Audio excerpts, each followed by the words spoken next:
Comment construire mon avenir étant un jeune Africain? Chapitre 6, l'argent, un outil à maîtriser. L'argent n'est pas tout, mais sans lui, beaucoup de rêves restent bloqués. L'argent ne doit pas te contrôler. Dans plusieurs familles africaines, on ne parle pas d'argent. Du coup, lorsqu'on reçoit de l'argent, on le dépense, et souvent même on le perd.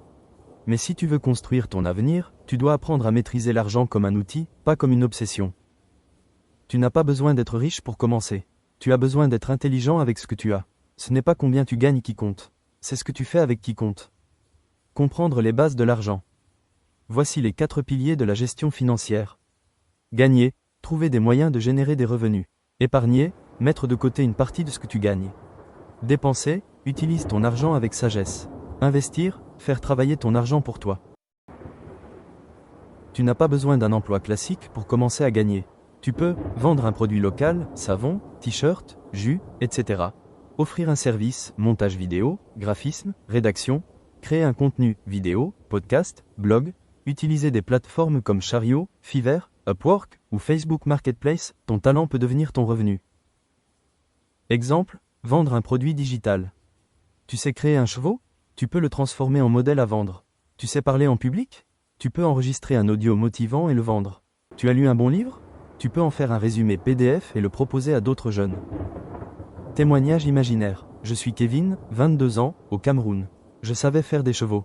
J'ai créé un modèle sur Canva, puis je l'ai vendu à 500 FCFA. En 2 mois, j'ai gagné assez pour acheter un téléphone. Aujourd'hui, je propose aussi des lettres de motivation et je forme d'autres jeunes. Comment gérer ton argent? Règle simple, 50-30e, 20.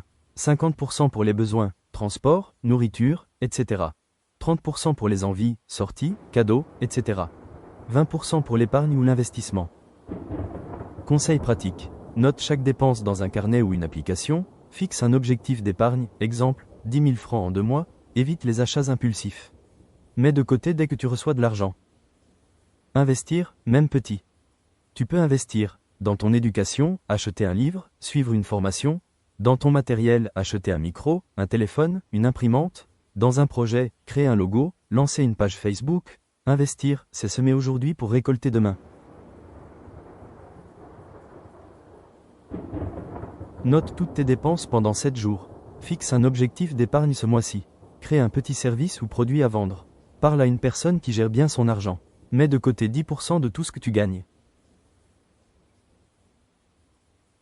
Tu n'as pas besoin d'être riche pour commencer. Tu as besoin d'être responsable, créatif et discipliné. L'argent est un outil, et tu peux apprendre à l'utiliser pour construire ton avenir. L'argent ne te définit pas, mais il peut t'aider à réaliser ta mission. L'avenir appartient à ceux qui croient en la beauté de leurs rêves. Ne lâche jamais, n'oublie pas que ton avenir est entre tes mains, à toi de lui donner la forme que tu veux qu'il soit et la direction qu'il doit prendre. Que Dieu te garde et qu'il t'aide à devenir la personne que tu veux être demain.